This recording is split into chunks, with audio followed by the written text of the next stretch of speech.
Hello. Hello, hello. Hello. Hello. Let me just see. Hello. Oh, chat. Hello. Sorry. Hello, Jamie. Hello, Ali Rod. Good to see. Hello, Angela. Awesome, awesome. Okay, awesome possum. Hold on. Let me see if I'm doing this right. I think I'm not doing this right. Wait. But hello, the three of you. Good to see you. I think you're seeing, yes. And more people coming. Okay, we'll wait for a second. You see, I'm sharing a different screen from usual. Hopefully, it'll be clear why in a moment. Am I sharing the right screen? Yes, I think I am. Okay. Good afternoon, Caitlin. Okay. Hello, Jamie. Hello, Ali Rot. Hello, Angela. Hello. Good afternoon, Caitlin. Awesome. Okay.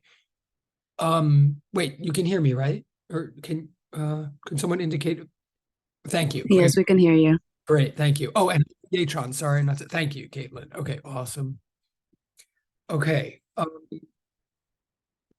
Oh, great. And who I forget who just okay. People coming. Oh, yes, thank okay. Hold on.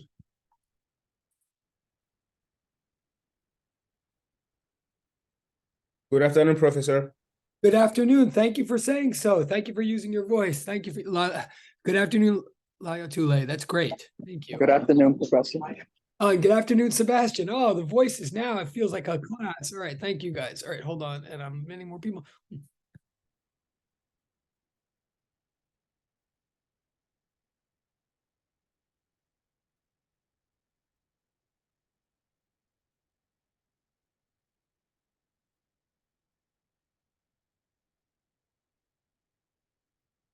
Hold on, I'm just responding to a direct chat. Okay.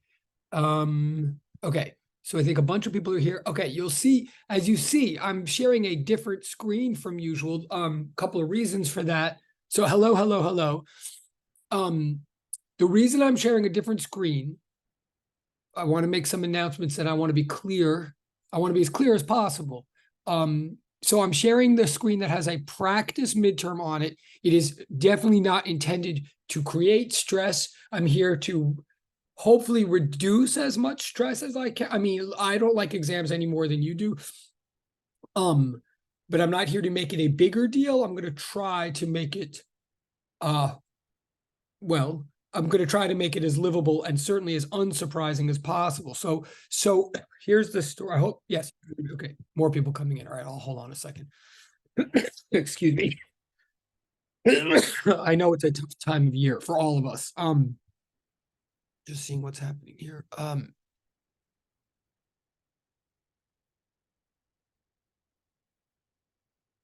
Okay.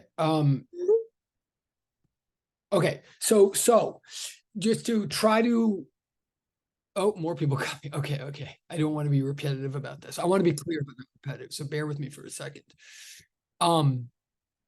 But hello everybody. Yes, yes, yes. This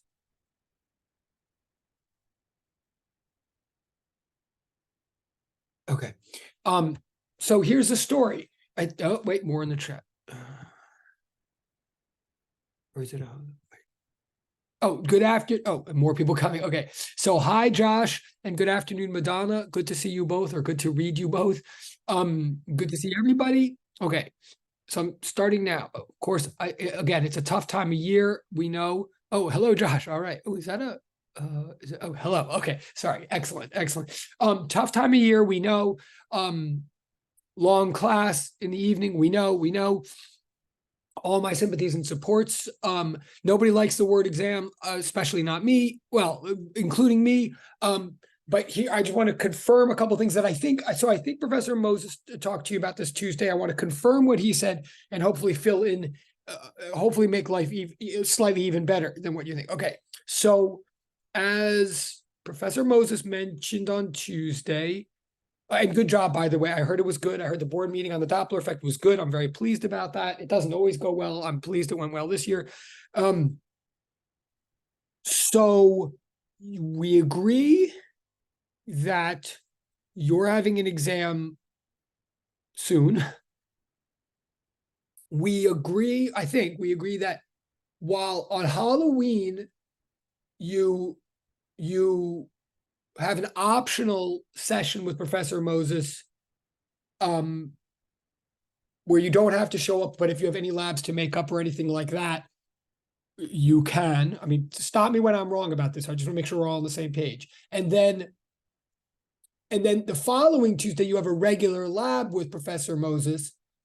So he has said, I believe, that if you show up on Halloween, he'll stay afterwards for office hours and try to help in any way he can for our upcoming exam. So first of all, that's nice. I mean, tell me if that's different from what you heard, but I think that's nice. But of course, I understand that not all of you will or can show up to that. But we had also said that I would upload a practice document for you, which I now have. I just did like it finally got finished and uploaded like 2 seconds before you walked in. So you haven't seen it yet. Oh, correct. Okay, good. Thank you, Madonna. Thank you, Caitlin. Good. Okay. So just about 2 minutes ago, I completed like fixing the old practice documents and the documents that were left from last semesters.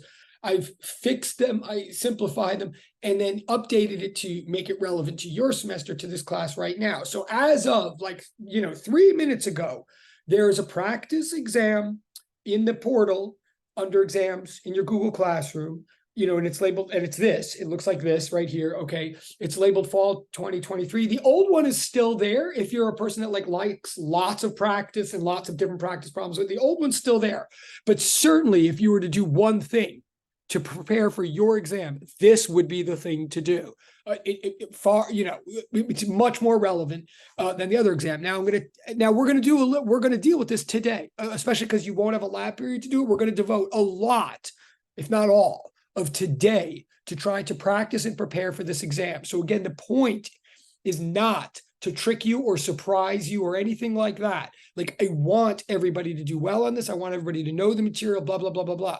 Okay. So we're going to do various things with this practice today, like now. I want to say a couple of things about it. I want you to have a chance to go through it. I'm not going to give you all the answers. I'll address that in a minute. But I want the expectations to be totally clear before you do your own actual exam for whatever day we said that was due. And I think whatever we said is what we're sticking to. I keep getting all my dates confused. You might remind me.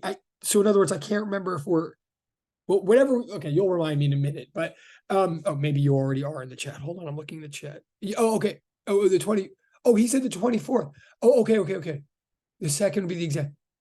Okay, thank you, direct chat person. Yeah, I mean, I know we have all this written down, and I want to keep this commitment. I'm just getting all my classes. He said the 24th would be the 20. Oh, right, because yes. Okay, perfect.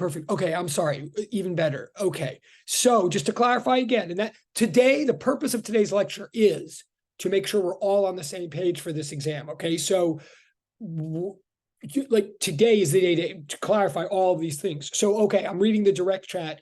Right. I'm sorry. This coming Tuesday, after you have a regular lab, he's going to hang out he would hang out anyway, but he'll hang out for office hours, and he's encouraging you to know that it would be the day to come to ask for help on this exam. And that is perfect.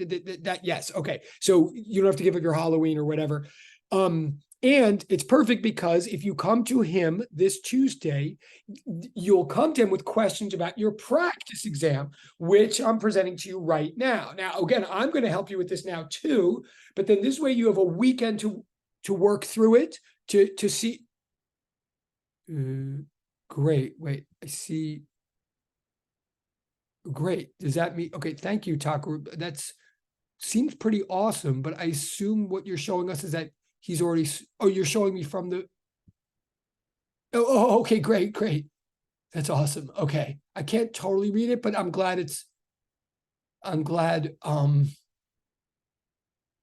that it's all clear, at least to you guys. That's a good board. Oh, I see. I see. Sorry. Okay. No, this is very helpful. And you get point. Hold on. I'm sorry. Yeah, but practice exam. Huh. Oh, yes. Perfect. Perfect. Okay. This is also what I thought. I'm saying, yes, good, good, good. Thank you, Takarub. This is very helpful, actually. Okay. And it's all consistent with what I want to do right now. Yes. So as Takarub has presented here, and as other people have told me in the direct chat, yes, the point is I'm showing you a practice exam right now. It is meant to be incredibly similar to your actual exam. I'll start by saying, you'll notice this is a little bit of a long document. Your exam will not be longer than this. It might be shorter. Hopefully for all of our sakes, it'll be shorter. It'll be some parts cut out of this, but I won't add anything to this, okay?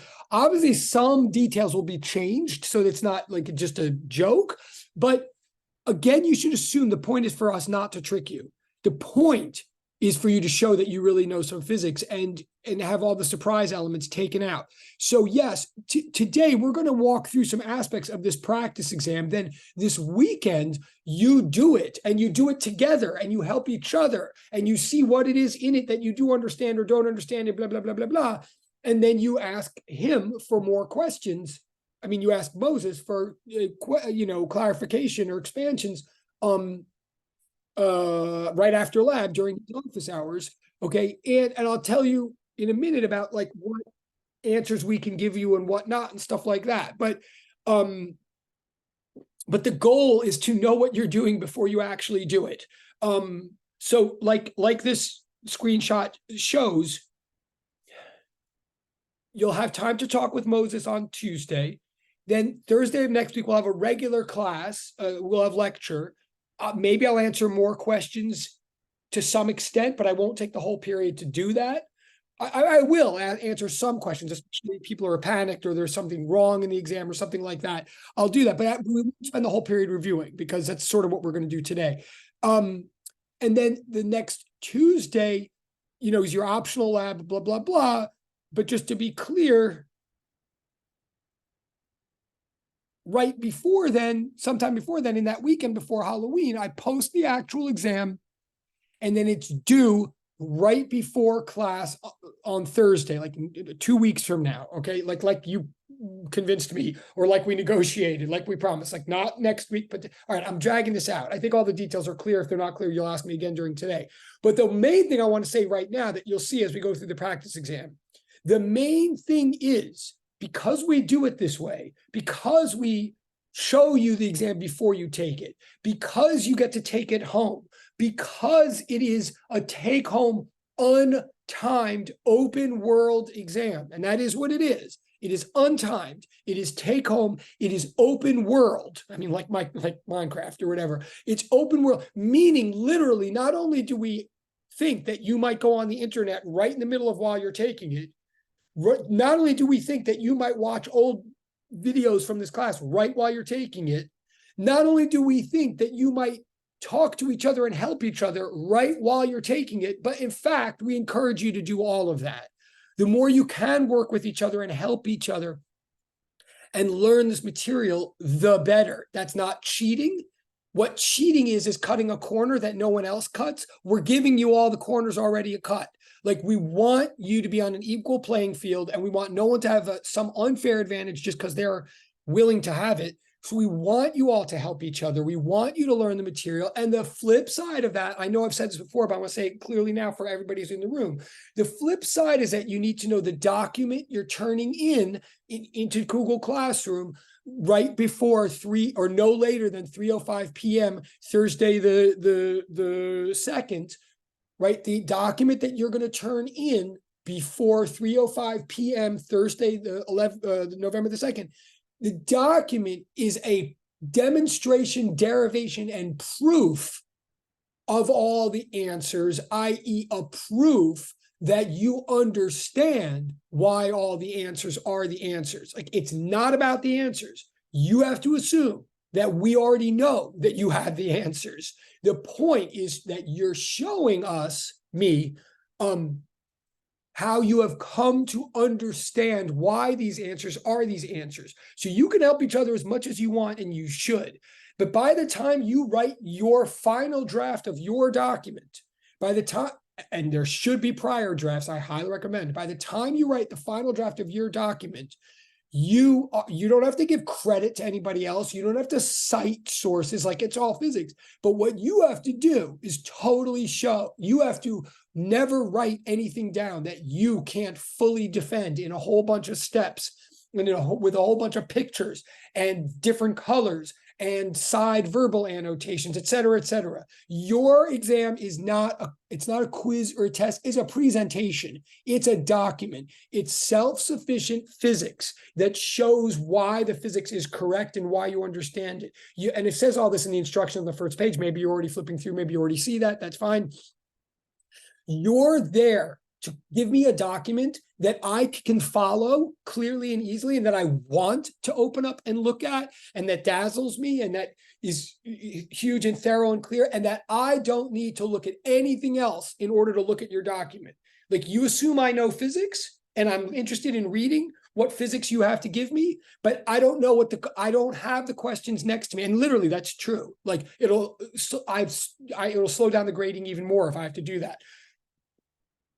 You have to give me everything I need to evaluate your document alone by itself. Okay, so it's a presentation. That's your job, to show me that you really understand. Now, okay, I'm going to say, we're going to start walking through it in a second. Actually, you're going to get time to practice at this period in a few minutes. But I'm just like trying to give you the overview. And if you're opening it right now or looking at, well, maybe I should, sorry. It's everything I'm saying right now, sorry, hold on, I'm getting ahead of myself. Everything I'm saying right now is sort of summarized right here on the front page, where there's instructions. The instructions are trying to make that clear.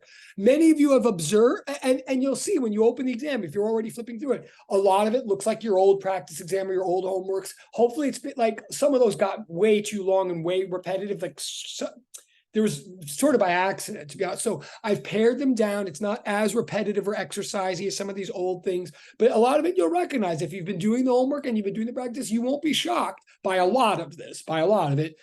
And like many of you have asked me, you'll notice that some of it gets very, like, we ask you a thing and then we ask you the same thing again and again. And it's because we're ultimately trying to show you a relationship. There's a reason we get repetitive sometimes. To be clear, once we get repetitive in the exam, once you're being asked sort of the same type of thing, like 4 times in a row, then you don't have to do all 5 steps of the 5-step problem solving method 4 times in a row. Like, some of you have asked me that, and I totally understand. What you have to assume is when you begin, so it says it somewhere right here, when you begin any new idea or any new subtopic or any new sub-question, you totally do the 5-step method. Like, give a diagram, make the question clear, like make all the general definitions, principles, whatever equations you're going to use, make them totally clear. Dazzle me, honestly. But then, like, and then, do the work, circle your final answer, view it as a presentation, not just a quiz. But then once the next question happens, it's like the exact same question with a different number. Of course, you can be like C above for most of it. And you can start simplifying and breathing. But again, it's a self-sufficient document. So your rule of thumb always is like, all right, as long as I present it to Avram everything that he needs to know, like on the last page, okay, he's still reading my document. So on the next page, I can just be like, see page 1, see page 1. That's fine. But just somewhere you got to give me everything I need to fully follow your document. Okay? So when I get repetitive, you can get simple and repetitive. But the minute the idea shifts, you shift and give a new diagram and a new set of facts, blah, blah, blah. I hope that's clear. I'm going to stop babbling in a second, but stop me anytime. So today, again, the goal is for you all to rock this exam. And for anybody who's missing, this is not a great class to miss. If you have a friend who's not here today, you should definitely suggest to them that they really want to watch the video from today. But if you're here now, I'm telling you, the goal is for any of you who are here now, I want you to get A's. Honestly, and so does Moses. Like, that's the goal. And I want to make clear part of how I'm trying to get you all to have A's on this, honest A's, authentic A's. Like, if you really do what we're saying and you follow this and you've been doing the work, like, it's totally possible to get an A, and many of you will. Whether it's on this exam or in the final, analysis of the course. But I do need to warn you, like, this kind of exam sounds like a joke that you can do it at home and you do it on time and you can help each other. I know it sounds like a joke, but I've been doing this for years. And I do want you to know that for some reason or another, one of the reasons we keep doing exams like this is every semester we still get a bell curve. Just so you know, like, in other words, every semester we still get an average that's like in the 70s, and we still get a bunch of exams that don't, not a bunch, but we get exams that don't pass. Now, usually that would be from people that are like not in the room right now to hear all of this. Okay, it shouldn't be any of you, but I do want you to know that for that this kind of exam, you have to take seriously, like in a different way from the way you're used to. We're trying to increase intensity of understanding and decrease stress. Like, we don't want you to be stressed as much as possible, but we do want you to know that you actually can't fake this. Like, what we're looking for is to see that you actually understand what you're writing. And believe me, I can tell, I can tell the difference. I mean, just think of this whole thing as though it were a foreign language exam, as though you were in an Arabic class and you're being asked to write a huge essay in Arabic about, I mean, that's just an example, but like, imagine you're asked to write a huge essay in Arabic about like how you feel about your grandparents or like whatever, or a trip you took one year, right? Like, you could go on the internet and find out that word, how to say each Arabic word and how to write each English word in Arabic. Like, you could do that, but we all know that if literally you're not fluent in Arabic, if you just really are not fluent in the language, no matter what you do to find all the words and all the symbols on the, it's just not going to feel or look or read correctly, if you know what I'm saying, right? Or same thing with music and piano and stuff. Like, think of this way, okay? To me, physics is my language. I know physics. I'm fluent in physics. I mean, to some extent at this point.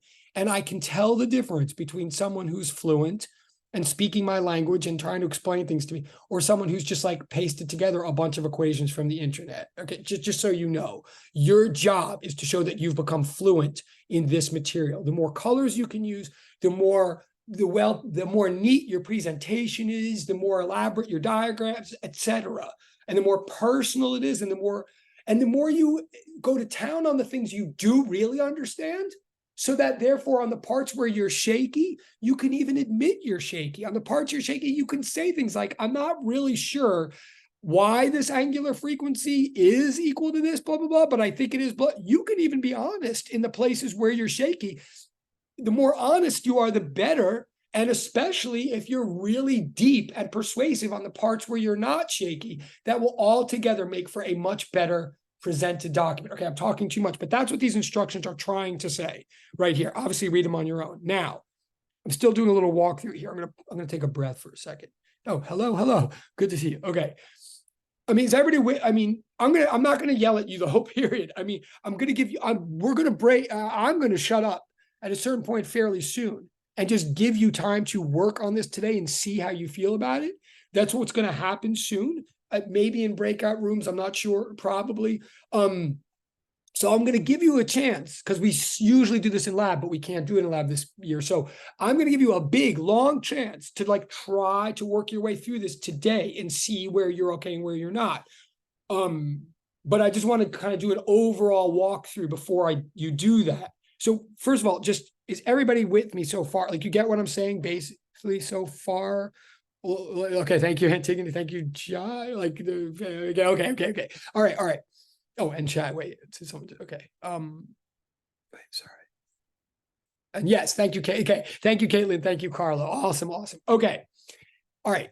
So again, just to give you an overview, like, oh, and also, even though I'm saying all this about the 5-step method, and I mean it, right now there are not point values in the exam. I mean, I know everybody cares about point values for good reason. Just assume for right now, basically each sub question, it is 2 points. I will adjust that slightly on your actual exam. And again, your actual exam might have less than this. Like, this is a lot for you to do and a lot to grade. But basically you can assume right now, like, each little thing is worth 2 points. Okay, so it begins with something that's totally familiar. You've seen this 100 times, like, and you're bored of it. So am I. From your homework and all of that, just know it's no tricks. It's what you've been doing in the homework and stuff. It's partly just we can make sure we're all together on what radians are. This whole first beginning thing is really meant to walk you through and make sure that we're all clear on what radians are, where they're coming from. So yes, you've seen this a million times. The reason we have you ask you 6 times on this, so you know, was partly because we're trying to get you to see a pattern, but also because those 6 different options that we just asked here are like the basic angles that ever come up that you ultimately need to know sines and cosines for. Like, right? Like a half circumference is like pi radians, a fourth is pi over 2 radians, 1 over 6 is pi over 6 radians, 1 over 8 is pi over 4 radians, and then pi over 3 radians. So it's not like just supposed to be, it is boring, but it's not, it's meant to make sure that you see the pattern of what radians are. Again, in your actual exam, to be honest, I may cut this question down to half the size, but the whole point is if you've practiced everything and you do and you know it, then it will be that much less stressful when you get to the real thing. All right, so that also, you know, as long as you're paying attention right now. The first question is about a radius of 5 feet. It's trying to get you to see these proportionalities, and it's trying to get you to see that no matter how big your circle is, arc lengths act the way they act, as this says here. Then it goes down to 1 foot. Now, obviously, the question, it's the same question, and all your answers are going to, you know, if you're following what's going on, all your answers are just going to be like 1/5 the size of your original answers. So it's not meant to be stressful or challenging, nor is it a trick.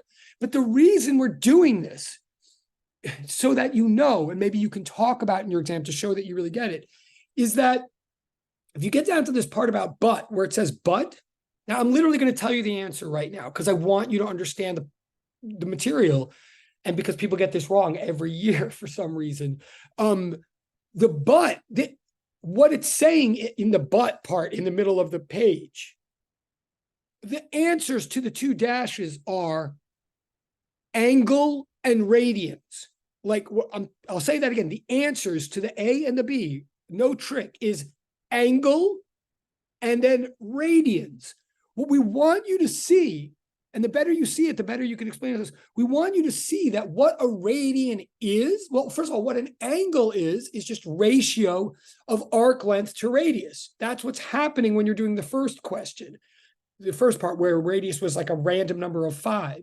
But then in the next question, we want you to see that really what a literal radian is that concept of angle to radius scaled down to a radius of 1 unit. What we're really saying is a radian is how much arc length you would get per each 1 unit, 1 meter of radius. So we really want you to see that what angle really is. Like, it's hard to picture a radian for many people, but we're basically saying just picture arc length. The bigger of a circle, the bigger the arc length, the bigger the section of the circle, the more radians. And literally what a radian is however much arc length you would get. What an angle measured in radians is however much arc length you would get if we assume the radius of our circle is called 1 unit. I can't, if you want to ask more questions about that, I'm happy to answer, but I'm telling you the answers to that thing right there are angle and radians. And that's what, the more you can see that that's what's going on in all the prior questions, the more you get what's going on. Hold on, I'm just looking in the chat.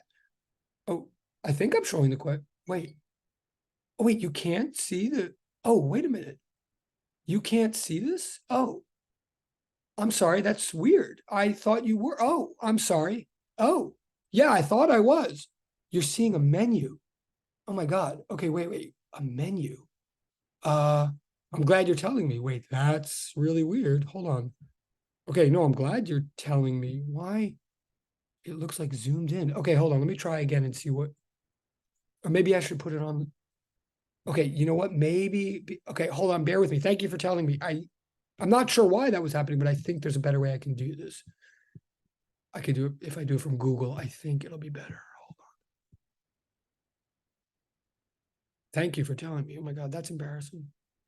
And that's been going on the whole time, I gather. Okay. Well, it shows you're paying attention, that's for sure. Okay. Oh, that's what it looks like. That's crazy. Right. Well, yes, Caitlin is right. It is on Google Classroom, but I'm going to share from that now because it's usually easier to share from Google. So hopefully this will fix. But yes, thank you all for being so invested here. Wait. Does it look okay? Can you see it now? Like, do you see like is it or like Sadie or Antigua or any? Do you see it now? No. Oh wait, I'm looking at the chat. Sorry. Yes. Okay. Okay. Great. Great. Great. And okay, great. And notice, of course, that I mean, I hope most important thing you need to recognize in the whole exam is that obviously that is a Pokemon, the spring Pokemon called Spoink. That's really important. And you'll know the real exam is, you'll know you have the real exam rather than the practice because it will be a different Pokemon. Okay. And that is not a paid advertisement. So all right, so the instructions were here. That's what I was like yelling about the instructions before. They're right here, but we've covered that. All right, I'm looking at the chat.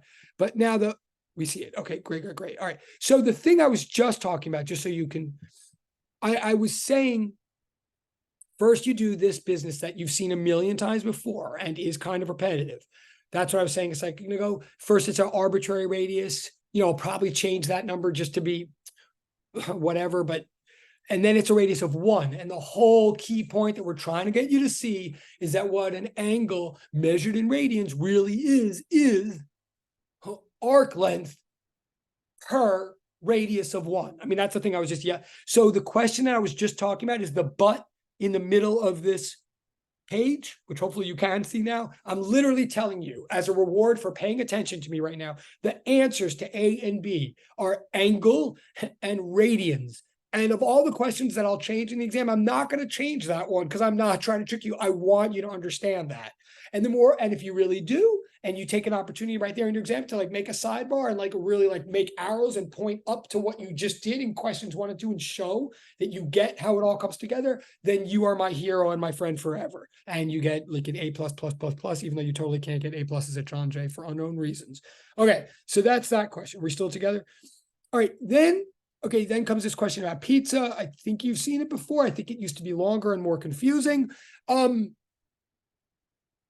This is where you really have to apply what you did. I'm not going to tell you the answers right now. Maybe you have them from prior homeworks. Maybe you'll find them out from me at the end of this class or from Moses. But this, I recommend trying. Like, this is where you'll see if you really understand what radians are. And I'll even warn you, it's not meant to be a trick, but it's somewhat tricky. And notice that A and B, on purpose, A asks for your answer in radians approximately. So I don't want a number like pi or pi over 2 or something like that for 4A. So like, hopefully if you're with me right now, you're like making notes on this exam, and this is like all just advice and tricks as a reward for being here today. My first like advice is where it says in radians approximately. So radians are still radians, but I'm trying to get at here, like, they don't always have to be measured in pi. There's a such thing as 1 radian or 2 radians. There's also a such thing as pi radians or 2 pi radians. They're different amounts. 1 radian is literally 1 radian. Pi radians is like a little bit more than 3 radians. That confuses people a lot. It all comes from the idea that circumference equals 2 pi times radius. It's all coming from that idea, but 2 pi is still a number. It's like a weird number, but it's still a number. So I don't want you to, so don't think that radians like only and always have to be measured in multiples of pi. They're only measured in multiples of pi when it's like really clean, easy to picture angles, like half of a circle or a quarter of a circle or something, okay? And hopefully you sort of see that pattern if you do the above questions. So bottom line, your answer to A, whatever it is going to be just like some number. It's not going to have pi in it. And you might round to get that number. But then your answer in B is going to be precise. And there's like a reason because of the types of sections that we picked, the sizes that we picked for A and B. So in B, I do expect there to be a pi in your answer, for what that's worth. Again, you can stop me and ask me anything at any time, but and it'll be more clear when you're working on this, which you will later.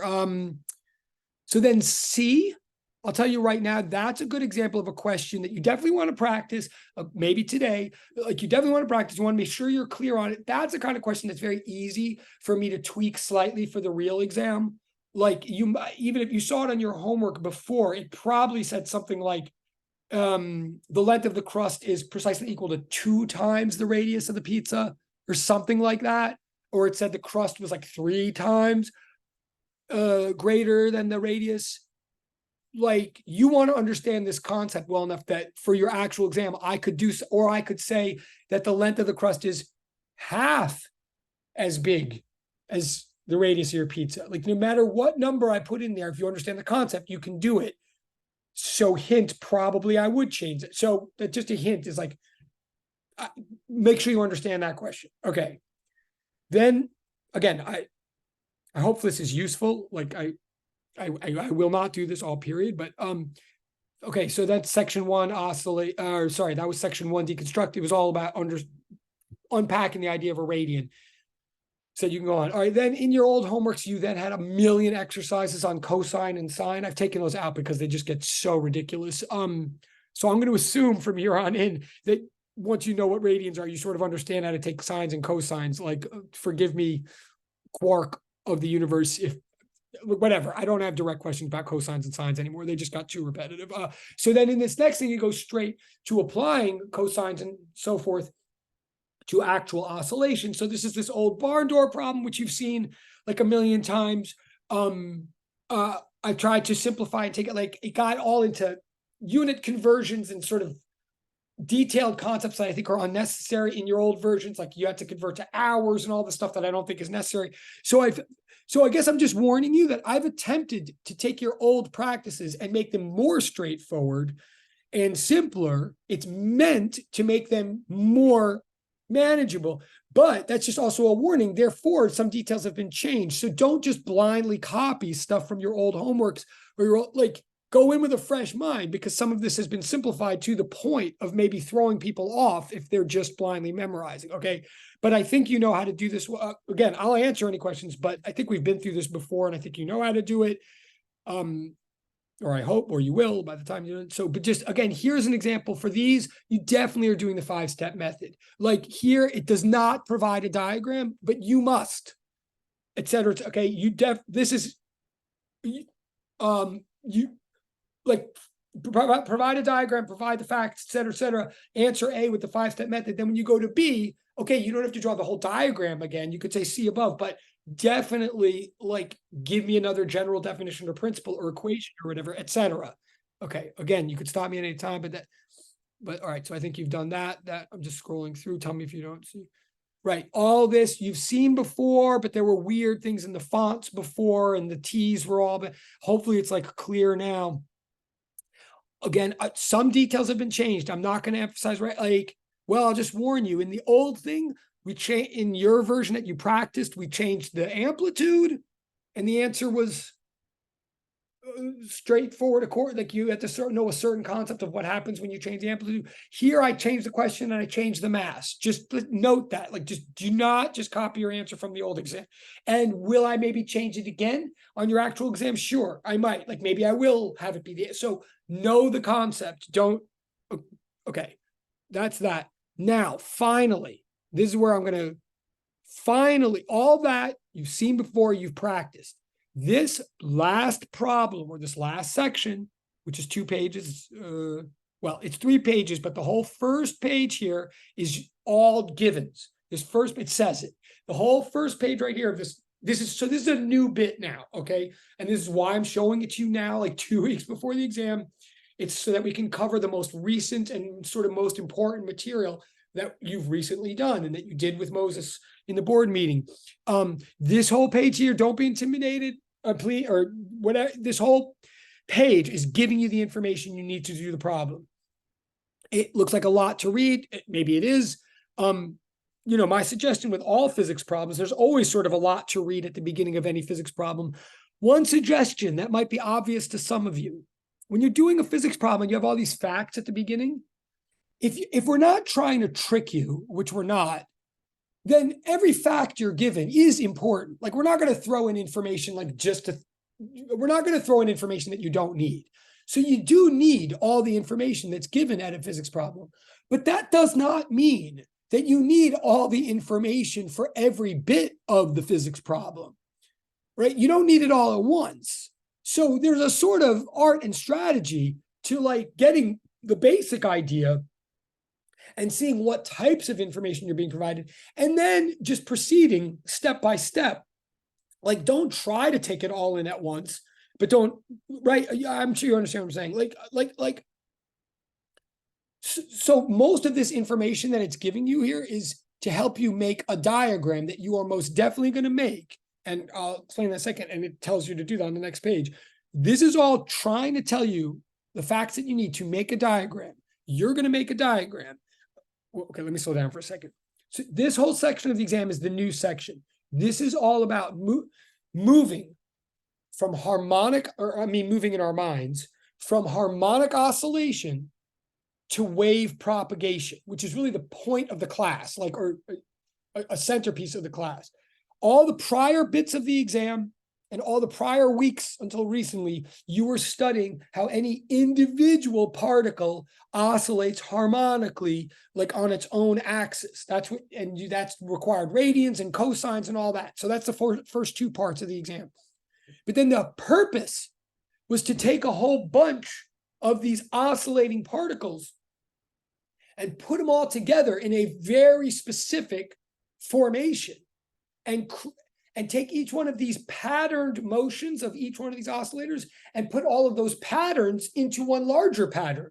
More specifically, the purpose of what we've been studying the last couple of weeks is how if you arrange a whole collection of identical oscillators in a very specific way, then what you end up having is harmonic oscillation, like cosinusoidal oscillation in time at each given x position, while at the same time you'll have harmonic oscillation along space, along the x-axis, for any given moment in time.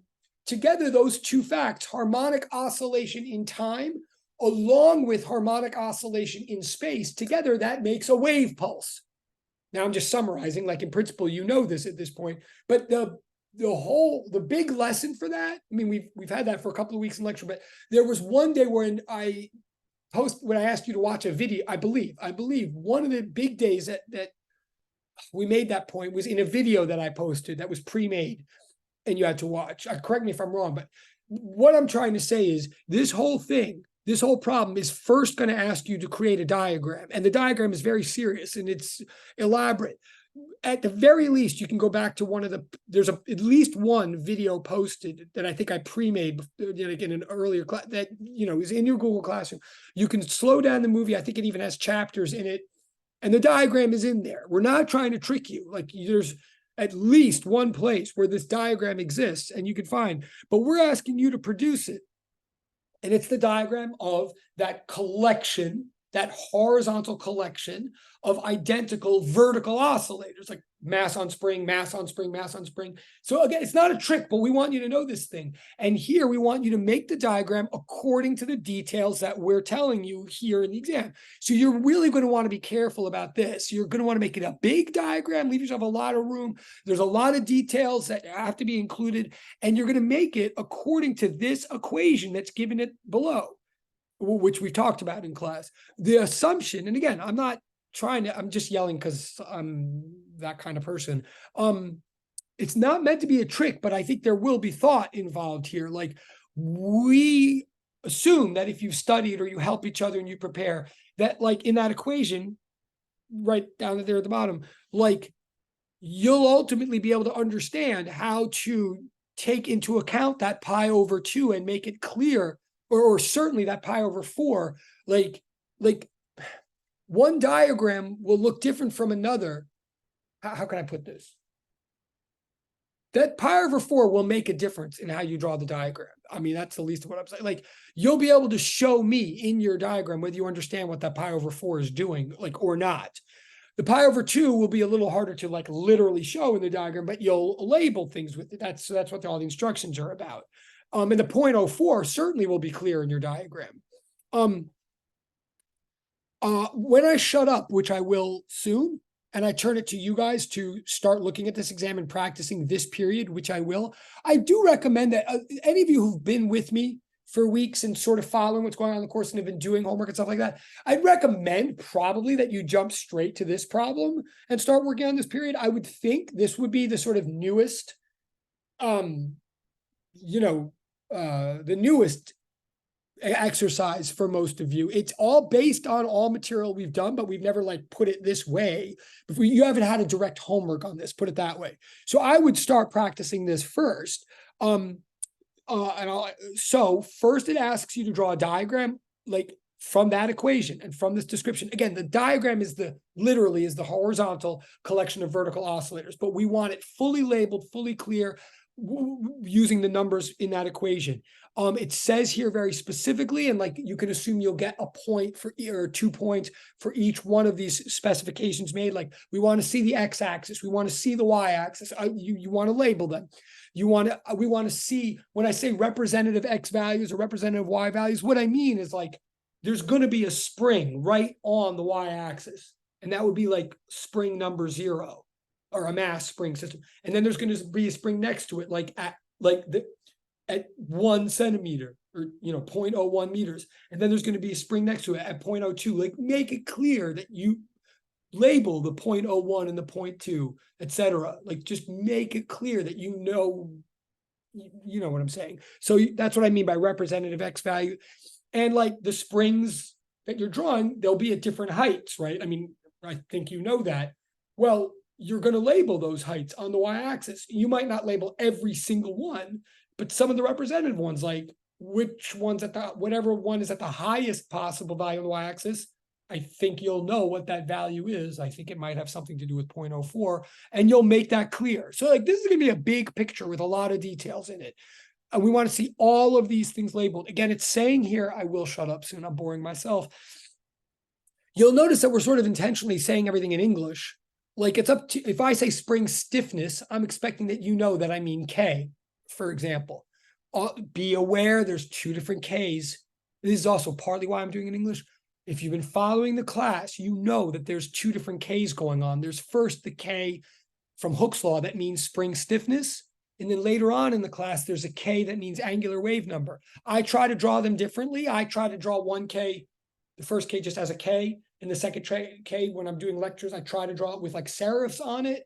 You do whatever you want, but just they're not the same K. Keep them straight in your mind. So that's why I'm using English here. But I am saying in your diagram, like you're going to have a whole bunch of springs drawn. Like each one is like a little square with like a springy thing. In each square, write the letter M, like label, that's a mass. Next to the spring, like label K, et cetera, et cetera. But then at the bottom, any numerical, so don't label numbers right in there. You're labeling variables and constants. But then at the bottom, say you think you know what M is, because you do, because I'm telling you, and I guarantee you some people are not going to notice this, who's ever not in the room right now, but it's telling you the mass of each mass. It's telling you that for a reason. What that means is, again, as a reward for paying attention right now, what that means is in your picture, in each square, like draw the letter M, like, okay, that's a mass, that's a mass, that's a mass. And you're drawing M in a bunch of them to make it clear it's the same mass, it's the same mass, it's the same mass. Like that's information. Then at the bottom, so don't write 0.05, 0.05, just write M, M, M. Then at the bottom, since you do happen to know what M is, you'll write at the bottom, like underneath everything, you'll write like M equals 10 kilograms.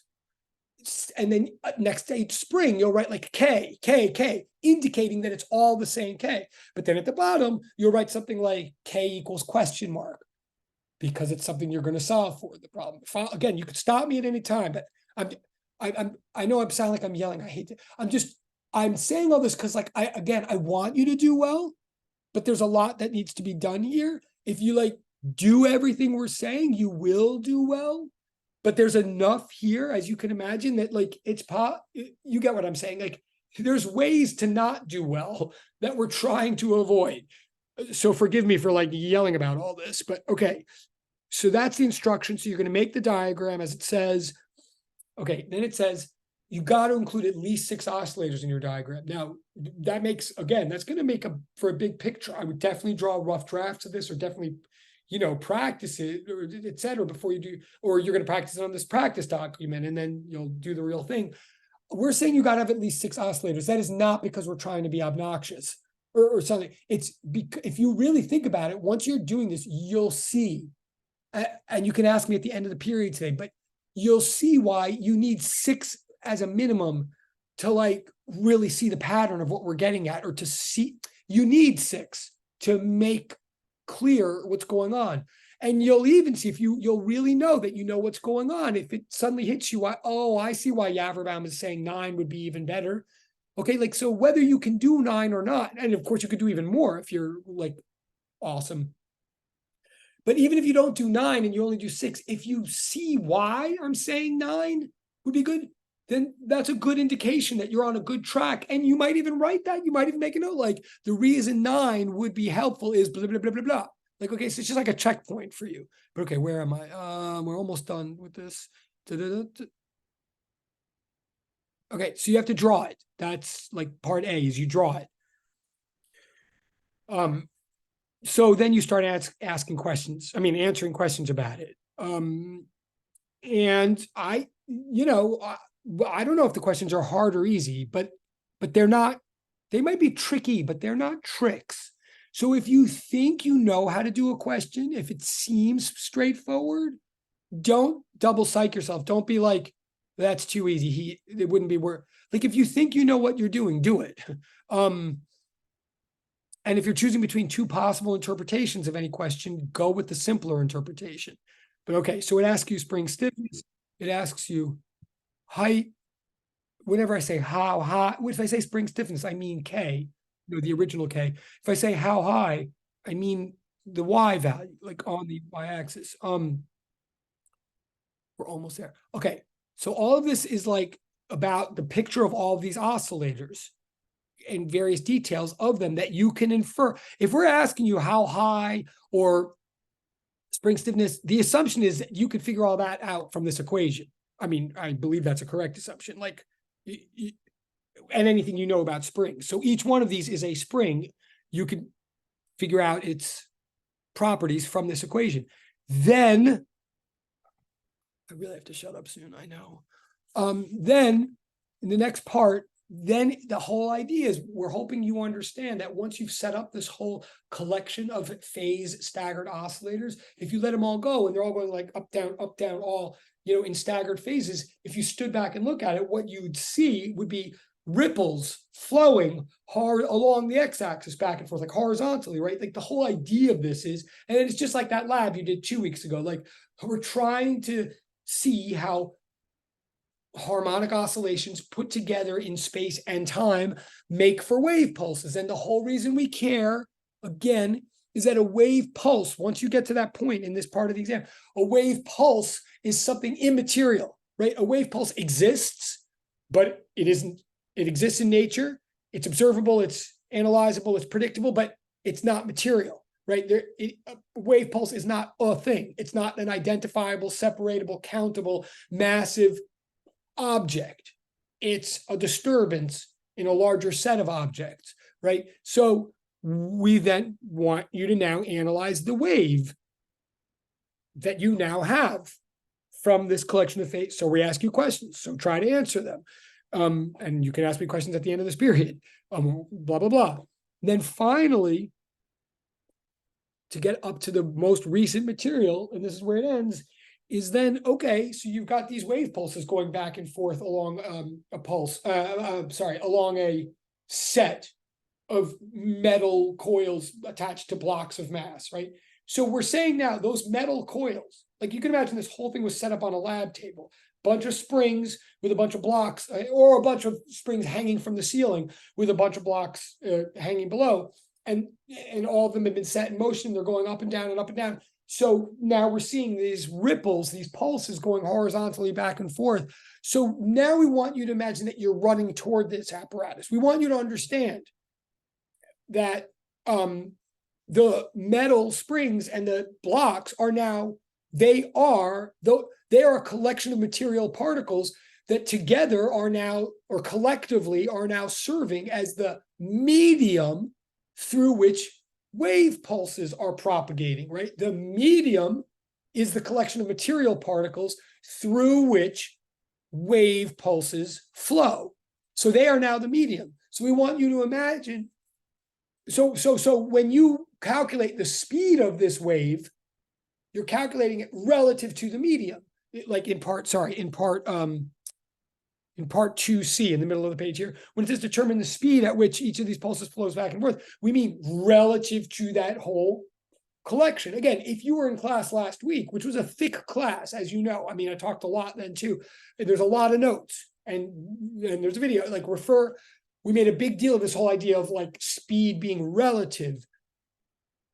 Well, the speed that you calculate for these waves is relative to that collection. If you imagine a bunch of hooks in the ceiling, I mean, literal, like hooks, holding down these springs, whatever speed you calculate means relative to those hooks. It means those hooks are reckoned to be stationary, or the ceiling is reckoned to be stationary, and the pulses are moving back and forth compared to it.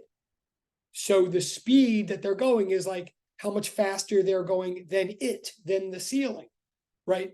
Whether or not the ceiling is in a room that's stationary, or whether or not the ceiling is in an airplane that's flying past the earth, or whether or not the ceiling is on an earth, which we're understanding to be moving past the sun, right? Like no matter what that ceiling is doing, the speed of the waves is measured relative to it, to the medium.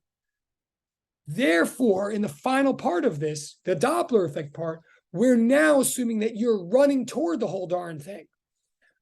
Running toward it, say, edge on. Like you're running toward the very last oscillator, or the very first one, whatever. But you're like, maybe it's a little hard to picture. Maybe you might want to provide a diagram here. Actually, you have to. Some kind of diagram making it clear, like you're not running in from a bird's eye view. Like you're running at the whole thing such that you observe a pulse coming toward you. Okay, now there might also be pulses going away from you. There probably are. If this thing has been going on forever, there's probably pulses going back and forth. That's fine.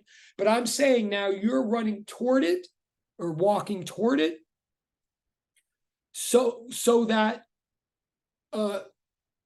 and you're observing a pulse coming toward you, and you're going to focus your attention on that. So this is a Doppler effect situation now. Whatever you like did in the board meeting applies here. So you're finally going to be asked, like, how fast is that pulse going from your perspective? How big is the wavelength of that pulse? And ultimately, the whole point of a Doppler effect is what's the frequency of those pulses from your perspective as you're running toward it. Now, at least some of those, so in 3, Doppler effect, and I'm just about done. If you were paying attention, you know, if you were involved in the board meeting on Tuesday and or the lecture last Thursday, like you'll know that at least some of those answers, A, B, and C to 3, at least some of them are not going to be the same as the answers that you got for A, B, and C in Roman numeral 2. At least some. Maybe all, maybe not, but at least some of the answers you get in 3 ABC should be different from 2 ABC. And the more you can explain what's going on, the better. You know, and obviously compare all this or check all this with your board meeting results, etc. But and finally, 4 is asking you to sort of conceptually explain this. It says at least 3 sentences of your own words, at least 3. But like, honestly, the more, that's a pretty important question. Like we might change the details of some other questions, but certainly we're going to ask that. So the more you can go to town there and really show that you really get what's going on with all this material, like awesome, the better you are. I'm just about to, you know, so again, is this your actual literal exam? No, some things will be changed. In fact, even as I'm talking, I realize there should be at least one more conceptual question somewhere like that one that actually asks you to, I'll probably ask you in some way to really show what you mean by unthingy versus thingy, or show what you mean by the pulse being immaterial versus the medium being material, something like that. If you're paying attention right now, that's a hint. I'll probably throw in something like that. But basically, this is your exam. I can at least tell you this, and we're done. Years and years ago, when I used to give practice exams, the one question I hated when people would ask, I mean, years ago, invariably someone would raise their hand and say, so are you saying that as long as we do this practice exam, as long as we can rock this practice exam, like we should be able to get an A on the real exam? Like people would ask that years ago. And years ago, I would get really defensive and annoyed by that question and be like, no, like this is at least what you have to do, but you have to, no, I can't guarantee that. You have to study a million other things, blah, blah, blah, blah. No, what I'm now saying is actually yes. Like if you can rock, like even though the real exam will be slightly different, but if you can rock this practice exam, if you feel like you can present a document that's thorough and clear and entertaining and, I mean, maybe not entertaining, but like readable and enjoyable to read and thorough and expansive and comprehensive. If you can do all that for this practice exam, well then yes, even if you get a couple of things wrong on the real exam, yes, if you can get an A on this, you can get an A on the real thing. That I pretty much can guarantee. I will recommend again that you take this seriously as a project, like use this practice exam to do rough drafts, and by the time you do the real exam, make sure that what you're giving is not like, don't just scratch out the whole thing 3 hours before. That won't serve you well. Make sure by the time you do the actual exam, it's like your final copy of a bunch of things that you've done for this. But if you do that,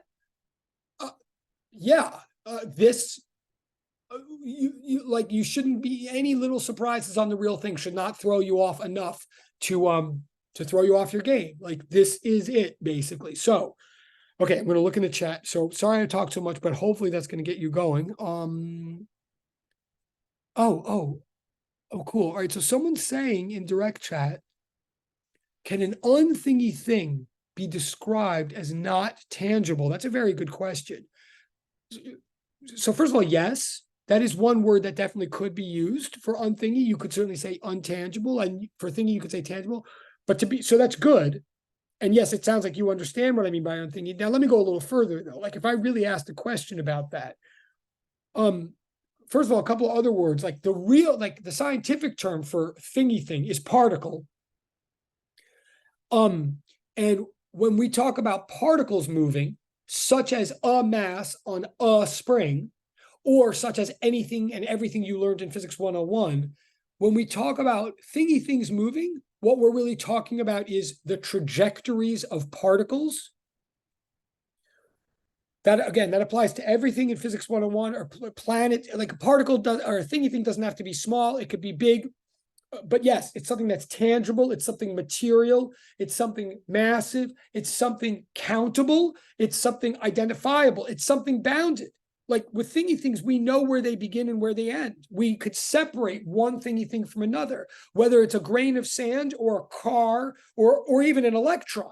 Like it doesn't. So actually, I love the words tangible and intangible. But one reason I use like a lot of words to describe these things is like an electron. I don't know if you regard an electron as tangible or not. I honestly don't know. But I will say that an electron is a thingy thing, even though it's like really tiny and hard to see.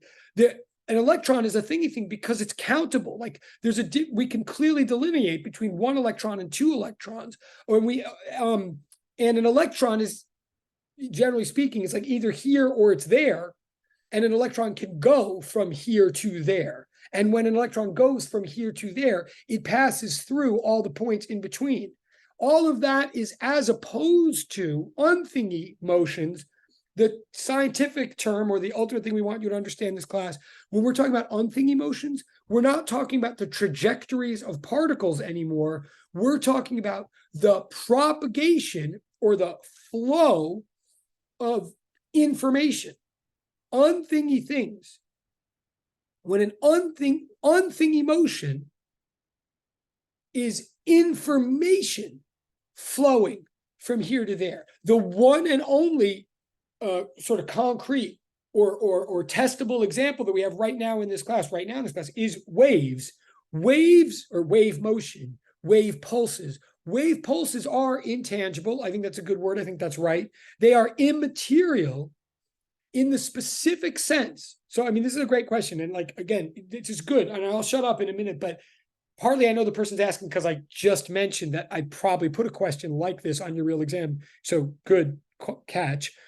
But also they're asking, or the reason I would is because like, if you can see that, like, this is what the whole course is like trying to get us to see. So I'll say one more thing, which is when we say that, when we built up all of these questions to get to the point of wave motion, we're trying to show you ultimately that what a wave pulse, what's fascinating about a wave pulse is that when a wave pulse moves from point A to point B, there's no individual item in the world that goes from point A to point B. If I shake a long metal spring, if I'm holding a long metal spring and you're holding the other end and I'm shaking it, so I'm sending, or I'm doing this whole thing here that we just described with like little metal springs, when we see a ripple go from me to you, all that's moving is metal.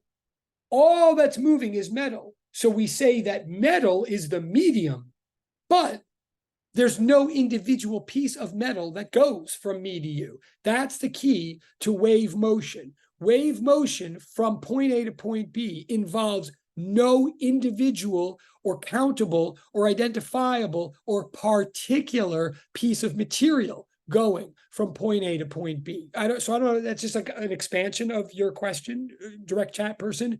So basically, to be most honest, I would say yes, an unthingy thing can be described as not tangible. But say I ask this in the exam, I think you'd want to use that as a starting point and then go beyond. So maybe direct chat person, if you want to tell me whether that did answer or not. But hopefully it did. Okay. Well, we'll see. Always a sign that I talk too much if I've lost the person who asked the question by the time I finish. Okay. If there are no other questions for the moment, what I'd like to do now is 4:12. We go to 5. What I'd like to do is break you in. I'm going to make breakout rooms. Is anybody actually together physically? Like, is Antigone and Sadie in the same place physically right now, or no? Are you like? Well, okay. I'm going to make breakout. Oh, chat. Wait, sorry. Oh, there. Okay. Oh, wait. So direct chat person, thank you for following up. And thank you for, I'm saying the opposite though, actually. I'm saying unthingy thing is the opposite of a particle. Like tangible is particle. Particle is tangible. Unthingy means not particle. So I don't know if I'm now confusing you more, but you should use words like particle and information, but the unthingy thing is not a particle. Thingy things are particles. So I'll wait to see if you, I mean, I won't wait, but follow up with your follow-up to see. I don't know if I'm making things worse for you now, direct chat person or anybody else who's listening. But okay, while I'm waiting to see, okay. Good, great, awesome. All right, thank you, direct chat person. Okay, awesome. So what I'm going to do now is make breakout rooms. You, in your breakout room, in your breakout room, you don't have to work with the other people if you don't want, but I think you could just work quietly. But I would highly suggest that you help each other. So I'm going to make breakout rooms in a second. If anybody's with each other physically in real life, like possibly Antigone and Sadie, I'm not sure, or let me know. But if anybody's like with each other physically, then I'll adjust the breakout rooms to put you together. But or if there's some reason, I mean, so I'm going to make them randomly. I don't care who's in the breakout rooms. You don't have, but the purpose is so that you can help each other. And maybe I'll even scramble them in the middle. But what I'm going to say is the minute the breakout rooms are open, what I want you guys to do, and it's to your back, I hope you take advantage of this. I want you to start working on this practice exam, like practice as though this were for the exam. This is your time to do that. That way you'll have questions for Professor Moses for his office hours next Tuesday. And then possibly, ideally, you'll have some questions for me next Thursday. I won't spend the whole period doing it, but we want there to be plenty of, consider this your rough draft for the exam and consider this document my rough draft for your actual exam. Let's nail this in advance. I also know that your next couple of weeks are really rough. So let's do, all right. So I'm going to assign breakout rooms right now randomly. Again, if you want me to adjust something, because like you're in the same room with someone, I will. But here they are. But just everybody, can you raise an electronic hand or something if you understand what's about to happen? Or if this works? Thank you. All right. Thank you, Sadie and Antigone. And as long as you are, and Sadie and Antigone, are you in the same place right now? Like, are you in the same room physically? Or oh, that's yes. Okay. All right. That's funny. Okay. All right. And thank you, Roland. Thank you, Amelie. Thank you, Jamie. I totally appreciate it. Awesome. Awesome. All right. So wait, so I'm gonna adjust one of the rooms because and if anybody else wants me to adjust. Oh, thank you, JP. Okay, that's cool. Okay. Hold on. I'm moving. Sorry, what's her name? Oh, wait, what had it already? Did they already get what the okay. I think we have okay. So is there anybody else who needs all right? Well, if you see this and I mean, don't ask me to adjust just because like whatever, but okay, so I'm going to open the rooms. Please go to your rooms. You don't have to talk, but I recommend it. Or maybe divide up, divide up the problems that you work on this, you work on this. Like that would be a good idea too. But anyway, it won't be for the whole rest of the period. But it might be for like a while. But I will randomly.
I got disconnected. Like Okay. while I was doing. Oh, sorry. Yeah. Okay. Thank you. I'll reassign you. Hold on. Thank you. I see your point.